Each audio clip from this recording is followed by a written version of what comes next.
क्या आप भी अपकमिंग नॉर्सेट के लिए प्रेपरेशंस कर रहे हो? Then you do not want to miss this video at any cost. Hi everyone, my name is Sukirti and I am a nursing officer in a Central Government Hospital. So guys, हमारी आज की video बहुत ही important होने वाली है, specially क्योंकि हमारे पास बहुत कम टाइम है अपकमिंग एग्जाम्स में और प्रिपरेशंस बहुत सारी करनी है हमें. ठीक है, तो मैं आज की वीडियो में आपको बताऊंगी कि कौन कौन से ऐसे सब्जेक्ट्स हैं जिनके वेटेज बहुत ज़्यादा हैं, जिनमें से मोस्टली क्वेश्चन जो है वो एग्जाम में पूछे जाते हैं. ठीक है, तो इनके अकॉर्डिंग ही आप अपनी प्रेपरेशन जो है वो कर सकते हैं, जिससे आपको ज़्यादा टाइम भी नहीं लगेगा. और अगर क्योंकि कम टाइम में ज़्यादा पढ़ना है, तो अगर आप इन इम्पॉर्टेंट चीज़ों को जल्दी पढ़ोगे तो आपके नंबर अच्छे आने और सिलेक्शन होने के चांसेस जो हैं वो बढ़ जाते हैं. ठीक है, तो चलिए सब्जेक्ट्स के बारे में जानकारी देखते हैं.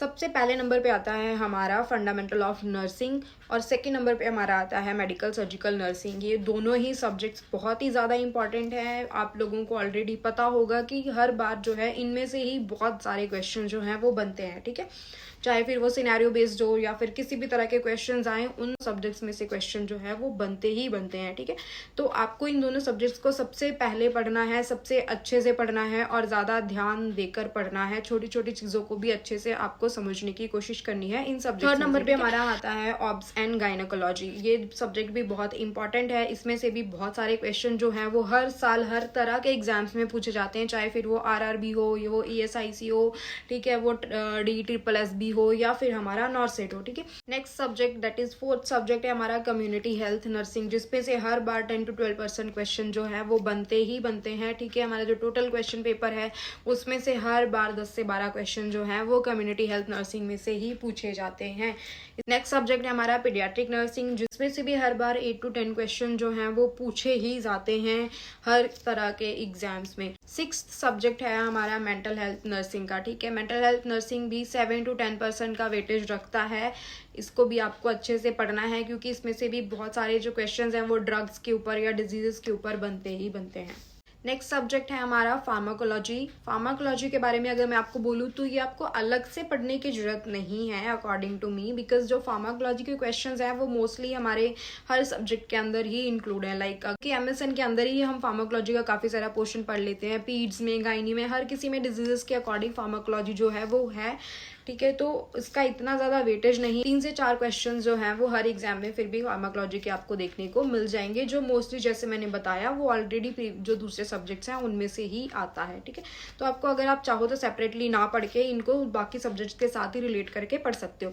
8th सब्जेक्ट है माइक्रोबायोलॉजी एंड रिसर्च. दोनों के काफ़ी कम क्वेश्चन एग्जाम्स में देखने को मिलते हैं. कभी कभी होता है, जैसे रिसर्च के एक एग्जाम था, मुझे याद नहीं आ रहा कौन सी ईयर में था, बट उसमें रिसर्च के काफ़ी क्वेश्चंस होते हैं वो देखने को मिले थे.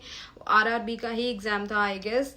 तो इस तरह कई बार ऐसे होता है कि नो डाउट कि बहुत कम क्वांटिटी में क्वेश्चंस आते हैं, बट स्टिल कई बार वो 1-2 क्वेश्चंस की वजह से ही आपकी पोजीशन जो है वो डिसाइड की जाती है. ठीक है, मतलब पॉइंट्स में सिलेक्शंस होते हैं गाइस, तो आपको ऐसा नहीं है कि इनको छोड़कर जाना है जस्ट बिकॉज कि 1-2 क्वेश्चंस ही पूछे जाते हैं. तब भी आपको इन पे भी अच्छे से मेहनत करनी है, मैं तो यही आपको बोलूँगी. तो गाइज ये तो थे हमारे सब्जेक्ट्स जो मैंने आपको बताया अकॉर्डिंग टू वेटेज और according to number of question जो एग्जाम्स में आते हैं. उस हिसाब से आप कैसे उनको सीरियल में रख सकते हो और किस हिसाब से उनको प्रायोरिटाइज करके पढ़ सकते हो.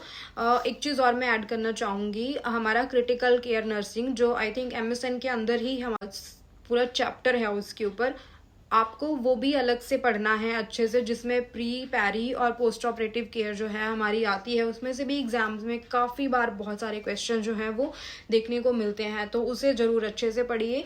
ठीक है, कि OT के अंदर या फिर ICUs के अंदर क्या क्या मशीनरी है, इमेज बेस्ड क्वेश्चन काफ़ी बनते हैं उसमें से, तो उन सबका ध्यान रखते हुए अपना अच्छे से पढ़ना कंटिन्यू रखिए. ठीक है, सो आई होप कि आपको हमारी आज की वीडियो अच्छी लगी होगी, और अगर आपको हमारा कंटेंट थोड़ा सा भी बेनिफिशियल लगता है तो हमारे चैनल को सब्सक्राइब करना बिल्कुल भी ना भूलें. और मैं आपको बहुत ही जल्दी मिलूंगी अपनी नेक्स्ट वीडियो में. तब तक के लिए आप ऐसे ही अच्छे से पढ़ते रहिए, मेहनत करते रहिए, एंड डेफिनेटली आप सिलेक्ट हो जाओगे और आप भी मेरी तरह नर्सिंग ऑफिसर बनोगे और फिर आप दूसरे लोगों को इंस्पायर करोगे. इसी होप के साथ आज की वीडियो में बस इतना ही. मिलते हैं नेक्स्ट वीडियो में, तब तक के लिए बाय बाय.